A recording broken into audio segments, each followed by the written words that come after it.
welcome back to Yankee Central. I'm David. We took a little bit of a hiatus. I really wanted to figure out how to better approach this YouTube channel. Um, and one thing I wanted to do was maybe do one video a week, or recap the week, look forward to the next week, and kind of go that route because I think each series has got its own little niche, and for us, I think maybe that's a better way forward. So maybe a little bit longer video, be just as informative, hopefully a little more informative, because I overlook a lot of things after I post a video, and I'm like, damn, you missed a lot, dude. Um, so with that being said, bear with me.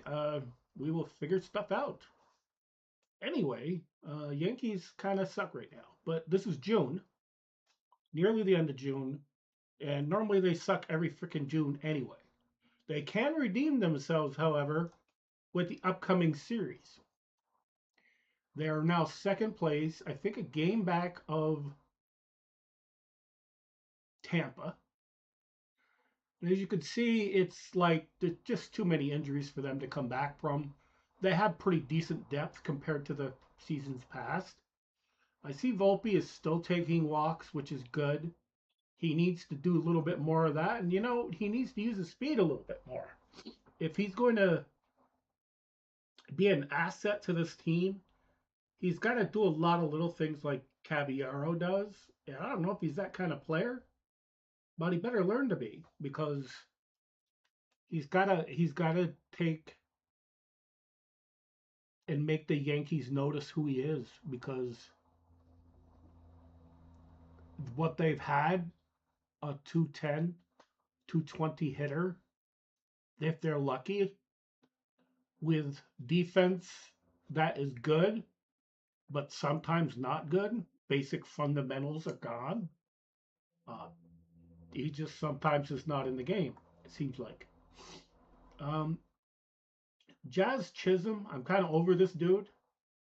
I think the Yankees need to package him, not for pitching, unless they're going to get a decent reliever, but I think they need to flip him for prospects or somebody maybe that's got a better track record that can actually frickin' hit.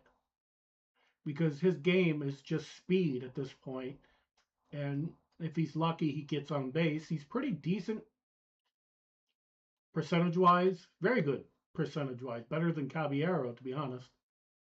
But outside of that,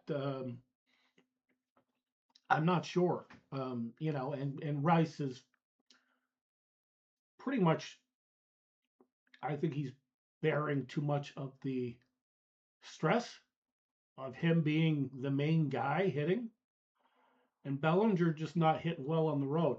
So the saving grace is they are coming back home, and tonight's game is going to be at home. They got a 3-game set with Detroit, and then Minnesota comes to town. So maybe they can make up for the last games that they played on the road where they pretty much sucked. And I say that lightly. This has been their month. If you look at the month, they were at home. They did okay versus the Guardians. They lost 2 of the 3 versus the Guardians. But let's face it, the Guardians are a first-place team. They lost that Friday against the Red Sox. And they basically split that game, and it could have been a rubber game if they played on the Saturday. That game is now going to be August 29th. I almost said October. That would have been screwed up. And then Guardians once again. But I think they were on the road. Yeah, and they won all 3 of those. So they were kind of a road warrior at first. Then comes the Blue Jays. They lose the first one, and then they win the next 2. The White Sox, they did pretty decently. The White Sox are no slouch. I kind of gave them, like, I kind of dissed them and said they were junk. If this was the White Sox last year, that's a different story. Surprisingly, the Reds took 2 out of 3, and we did pretty decent versus the Tigers. We're at Tiger Stadium. We're not Tiger Stadium, Comerica Park. Tiger Stadium's been gone forever. I think they filmed 61 there. That film for the talking about 1961. I think they filmed it at Tiger Stadium before they tore it down. That was in '99 or 2000. It's been gone a long time, so that tells you how I'm aging myself here. So anyway, they won 2 of 3, and here comes the real bad pisser. Because I thought they were going to at least split the Red Sox, but they lost all 4 games. It is just ridiculous. I don't know how else to say it. I expected a little bit more, even with the fact we don't have Judge, we don't have Stanton. Our pitching is good, but we're starting to get into that point where I think dead arm phase is coming in or something like that. Pitches aren't crisp. I know everybody was bragging about Cole. Cole's back, but Cole's not back. He's back, but he's not the Cole of old. I've been saying all along his fastball is there, the location's not. He's he's getting too many pitches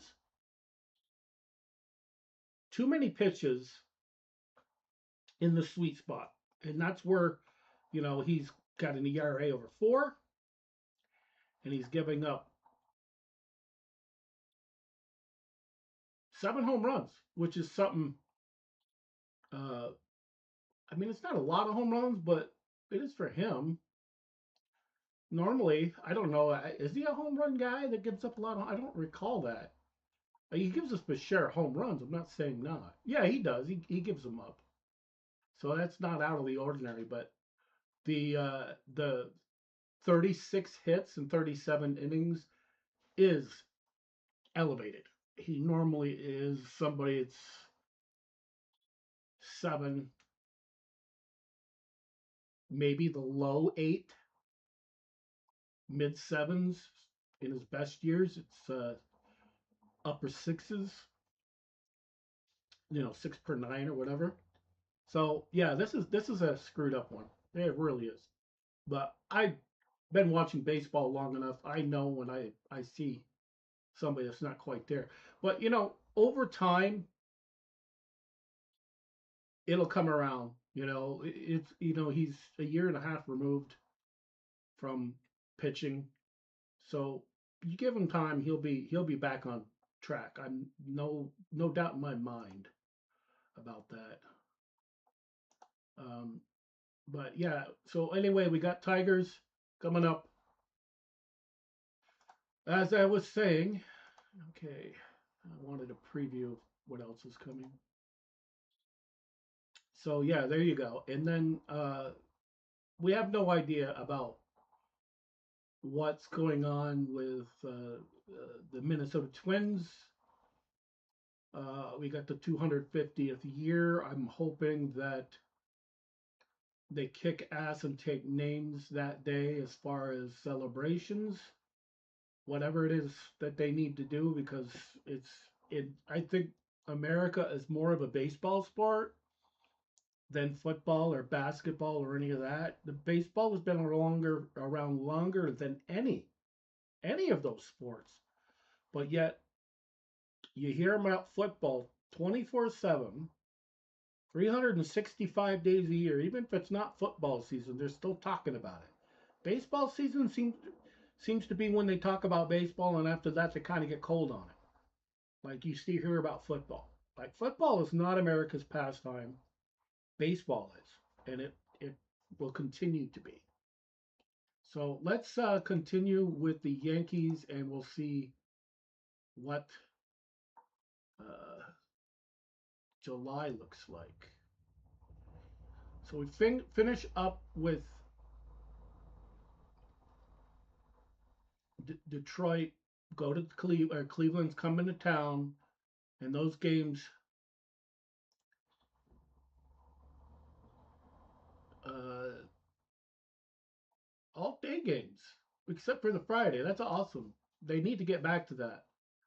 And I think they go on the road against Tampa. Now, Tampa is first place. They could easily flip flop between the two because just one game. One game separates the two of them. And we're almost into All-Star game territory. You figure there's just that 1 week, close out against the Nationals, and here we are for the All-Star game. So, looking forward to all of that coming up. We can also go into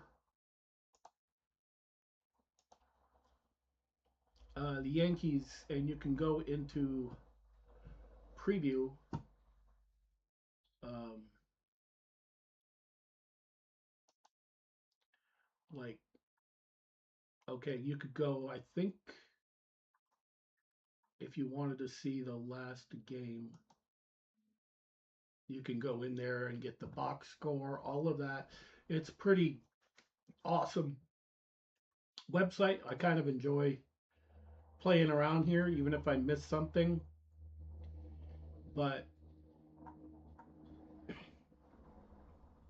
yeah, we as a team need to get our act together. I'm not part of the team. I wish I was because I would be telling them like it's just a goddamn game. You need to relax. You'll probably do a lot better. Um, all right, so back to the team. Austin Wells. Is this guy ever going to get a fucking hit? Um, he's down to 157. I don't know what to say. He's defensively, everybody loves pitching to him. It's the only reason he's still in the freaking in the big leagues is because they love pitching to this guy. But I have a feeling at the trade deadline, we're going to be swapping catchers. You know, I can't see them continuing Austin Wells.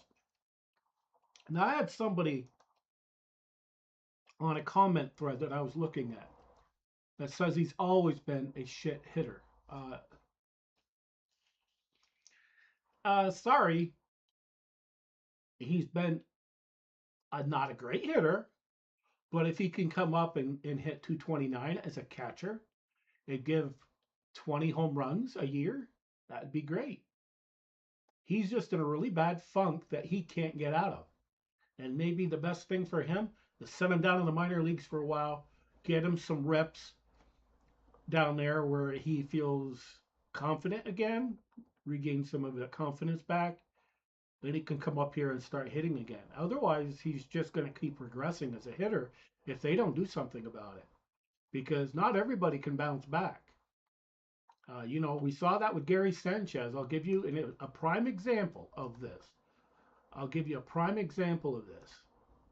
Back when the Yankees had Gary Sanchez, was a similar type catcher, except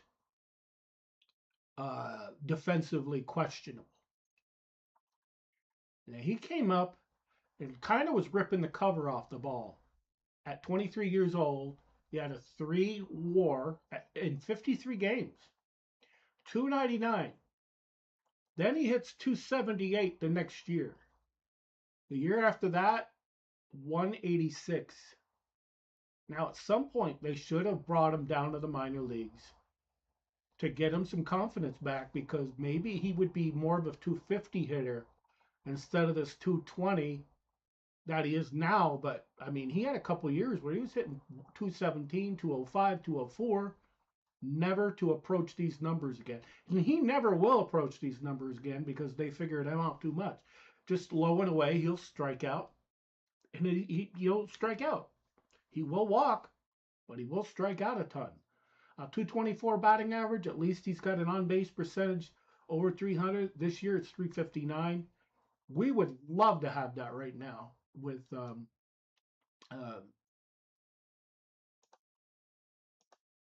Wells. But He does walk a lot, but as you can see, if you don't like have this flip to this, maybe he's at 300 on base percentage, but hitting 157 a 258 on base percentage, it's not going to cut it. The catching has been atrocious. It's been utterly ridiculous. What are you going to do? Pitching has been good, but it's sputtered lately. The Yankees, I believe, are 12-12 in June. So they basically got one more game or two more games. So they can win the next two to kind of save face a little bit. That would be great. But anyway, I'm looking forward to Detroit coming in. And then after that, Minnesota. Because Minnesota, Detroit. Let's quickly jump on Detroit's average. Where are they at? Yeah, see, they're not very good. Fourth place. Minnesota. A little bit better. They're around 500, 5 games under. So, and you got a couple guys you got to watch out for. Buxton and this Brooks Lee guy, shortstop. Of course, Josh Bell, but he's great one year and not great the next. But anyway, let me know what you think. We got very interesting games coming up. We really got to step up, get our act together, because if we don't, the team is going to be once again on the outside looking in. And I, for one, I'm getting fed up with, up and down, up and down, up and down. I like the old days when they were a little more consistent. I know it's unlikely that we'll ever get that because we build a team now that is for winning the season. We do not build teams that are beyond that. We will get to the postseason and choke because we do not have enough players to do the little things. We have Caballero. If you can get Volpe to do the same kind of shit, move runners over, these kind of things, use the speed a little bit more. Get somebody that's a bunt specialist, teach them how to bunt a little bit more instead of flying out and wasting outs all the time. We might have a fighting chance. But as it stands now, I don't know. We probably still will make the playoffs with the current group. But the likelihood of us going further is, with the team now, highly unlikely. But I'm a pragmatic guy, simple, try not to overcomplicate things. But I know trade deadline's coming up soon, and they will make things happen. So be on the lookout for trade deadline, people I'd like to target, all of that. We should have something closer to that time, who I think would be a great fit for our team. With that being said, thanks for watching. If you liked it, thumbs up, subscribe, all that good stuff, and we will see you next week. The Yankees win! The Yankees win! The Yankees win! The Yankees win!